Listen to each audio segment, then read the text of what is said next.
Were you being followed at all by the KGB? Were they keeping careful tabs on where you were? I was followed, yes.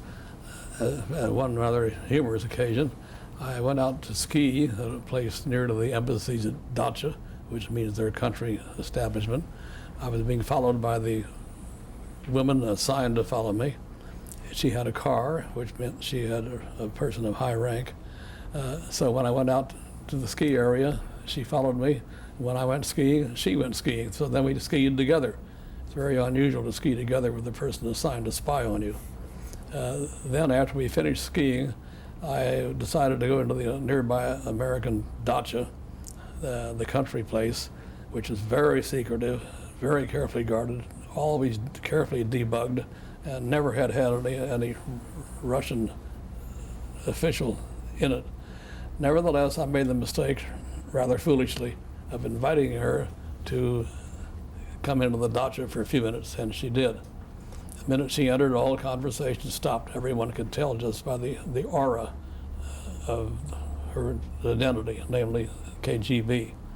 I took her out shortly, but she had a big feather in her cap. She could tell her associates that she had been into the American embassy dacha, had talked to important foreign officials, and really had accomplished a real coup.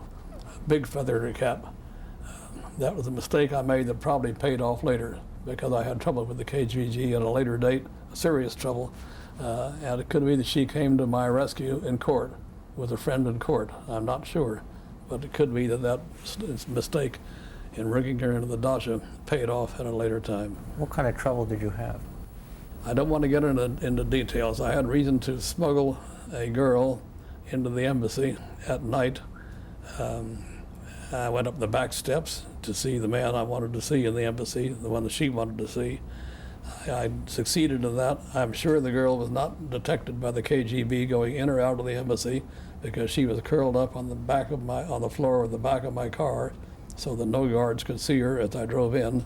Nevertheless, next day she called weeping and said they called me last night and told me if I again entered the American embassy, I will be treated accordingly, which means imprisonment.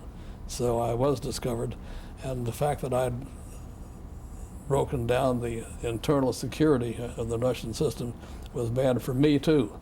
And I talked to the military attaché of the embassy, Colonel Faymanville, and he took a dull view. He said, "You may be in serious trouble. I will check on you the next several days to see if you're around."